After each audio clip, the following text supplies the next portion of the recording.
কোনো শুভ অনুষ্ঠান যে কোনো মাঙ্গলিক অনুষ্ঠান সম্পন্ন হয় না যতক্ষণ না আমরা সেখানে যজ্ঞা অনুষ্ঠান করব।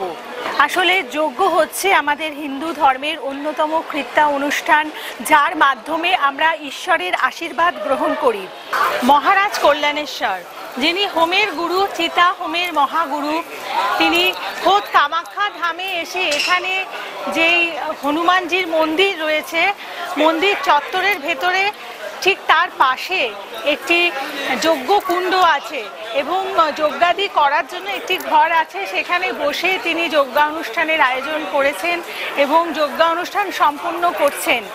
তিনি তার ভক্তদের যাদের বিভিন্ন গ্রহ দোষ রয়েছে বা বিভিন্ন সমস্যা রয়েছে, সেই সমস্যার জন্য এই ক্রিয়াদি করেন। যেমন কামাখ্যা ধামে অমাপচি তিথিতে তিনি কঠোরভাবে নিয়মের মধ্যে দিয়ে বেশ কয়েকটি দিন যাপন করলেন। সাথে কিন্তু যেটি প্রয়োজন অর্থাৎ যজ্ঞা অনুষ্ঠানের দরকার, যেটি আমাদের সমস্যা সমাধানের জন্য ভীষণভাবে একটি ভূমিকা গ্রহণ করে থাকে। চলে যাও চলে যাও চলে যাও আমাদের শুভ ফল দেয় যজ্ঞা অনুষ্ঠান, সেটিরও আয়োজন করেছেন। এবং এই যজ্ঞা অনুষ্ঠান দেখুন প্রায় 3 ঘন্টা ধরে চলছে, যেখানে তিনি যে কাঠের আয়োজন করেছেন সেই কাঠের যে শিখা, দেখুন শিখাটা কতটা গগনচুম্বী, এবং এই শিখাই কিন্তু বলে দেবে যে আপনার যজ্ঞা অনুষ্ঠানে যেটা আপনি করছেন সেটা আদৌ কতটা সফল হলো। মহারাজ আজ কামাখ্যা ধামে এই যে যজ্ঞা অনুষ্ঠান করলেন এবং এই যজ্ঞা অনুষ্ঠানের এই যে তীব্র যে হোমাগ্নি তার পাশে বসে রইলেন, এটা কিভাবে সম্ভব? বা এই রকম একটা জায়গায় মানে যেখানে সাধারণ মানুষের পক্ষে একেবারেই সম্ভব নয় বসে যজ্ঞা, সেই রকম একটি জায়গায় আপনি দীর্ঘ 4 ঘন্টা ধরে যজ্ঞা অনুষ্ঠানের মধ্যে ছিলেন। দেখো মা, নেশা আর পেশা আর মায়ের কাছে যতবারই আসি এই হোম যজ্ঞ করি, কাজের করি। আমার সমস্ত ভক্ত যারা আছে তারা খুব ভালো থাকবে, আমার মা বোনেরা সবাই ভালো থাকবে।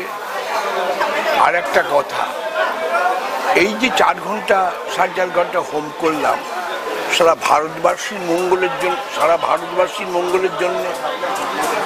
এবং কিছু কাজ ধরো বশীকরণ ছিল, কিছু ডিভোর্সের কেস ছিল, কিছু আইন আদালতে কাজ ছিল, এইগুলো এই তিথিতে এই সময় যদি আমরা হোম করতে পারি তাহলে একটা বিশাল ফললাভ পাওয়া যায়। সেই জন্যে এত ভিড়ে এত সিকিউরিটির মধ্যে আমি হোম করার পারমিশন পাই। আমার কিন্তু হোম 25 জনকে ঢুকিয়ে হোম নয়, অলরেডি 2 জন। আমার হোম হচ্ছে নীরবে হোম। সেই নীরবে হোম করে 4.5 ঘন্টা বাদে নেমেছি, পা চলছে না। এবার আমি যাব বলিঘাটে, বলিঘাটে মাকে প্রণাম করে ওখান থেকে যাবো বাড়ি। কামাখ্যা ধামে অমাপচির লগ্নে বা অমাপচির নিবৃত্তিতে যে যজ্ঞা অনুষ্ঠান তা কিন্তু চতুর্বর্গ ফল দিয়ে থাকে, অর্থাৎ স্বাভাবিক সময়ে যে রেজাল্ট তার থেকে বেশি ফল পান। কারণ আপনারা জানেন যে অমাপচির পরের যে লগ্ন সেটা অত্যন্ত বলবো যে একটি শক্তিশালী সময়। মা যে রজস্বলা অবস্থায় থাকার পর গর্ভবতী হওয়ার সময় একটি উর্বরতার সময়, আর সেই সময়ে মায়ের শক্তি একেবারে পরিপূর্ণ, অর্থাৎ মায়ের পরিপূর্ণ আশীর্বাদ প্রাপ্ত হয়ে মহারাজ এবার আবার তার মা গৌরী তারা মন্দিরে বসে আপনাদের কাজে মন দেবে।